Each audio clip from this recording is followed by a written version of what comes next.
экенбиз.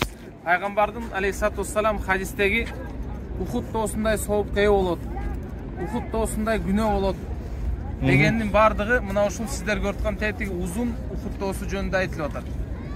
Пайгамбар саллаллаху алейхи вассалам айтат, кимде ким ит бакса, анын сооп таразасынан күнүнө Ухудда осундай соо азайып турат дейт. Эми элестетип көрүңүз, мына ушунча Ухудда осундай соопту сиз бир өмүр жасайсызбы же жасай албайсызбы? Ушундай чоң, мунун салмагы боюнча дагы өлчөйбүзбү, мунун бийиктиги жана узундугу боюнча өлчөйбүзбү? Бул аябай чоң деген нерсе да. Итти себепсиз багыштык ушундай бир жооп күнөөлүү бир нерсе экен.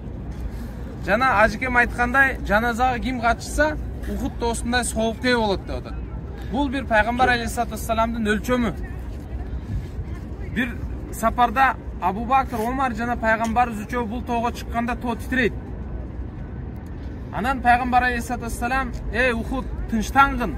Үстүңдө наби, пайгамбар, шахидейн жана эки шахид сенин үстүңдө" дейт. Бул дагы пайгамбарыбыздын ал экөө тирүү кезинде келечекте шахид болуп өлөрү жөнүндө башарат кылып айткан сүйүнчүсү эле бул.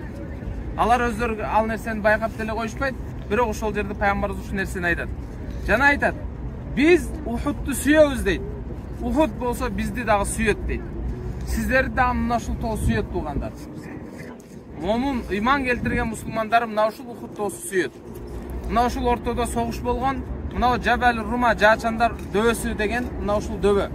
Мына ушул нерсени ажекем айткандай пайгамбар саллаллаху алейхи вассалам согуштун жүрүшү каяка болсо дагы силер түшпөгүлө дейт.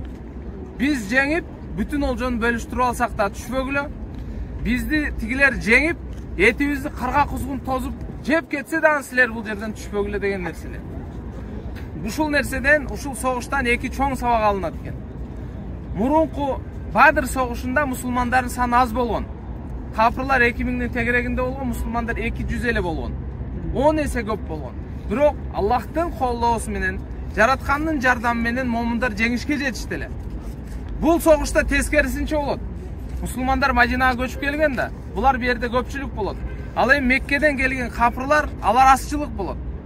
Келип туруп мусулмандар көрөт дагы капырлардын санын айтат. Биз өткөндө булардан аз болгондо жеңип койгонбуз. Бүгүн тим более жеңебиз дейт. Количествого, өздөрүнүн саныга таянып атат бул жерде. Биз бүгүн көппүз, ошон үчүн жеңебиз деп. Жок, биз Аллах Таала биз менен ошон үчүн жеңебиз дешибиз керек эле да аслында. Биринчи кемчилик өздөрүгө, саныга, күчүгө таянуу болду. Аллага эмес. Ушул бир кемчилик кеткен адамдар. Экинчиси, пайгамбарга баш ийбөөчүлүк болуп калды. Пайгамбар түшпөгүлө дедиле, алар түшүп кетишти. Мына ушул эки кемчиликтин айынан мусулмандар жеңилүү ызасын тартты. 70ге жакын сахабасынан кол жууду булар.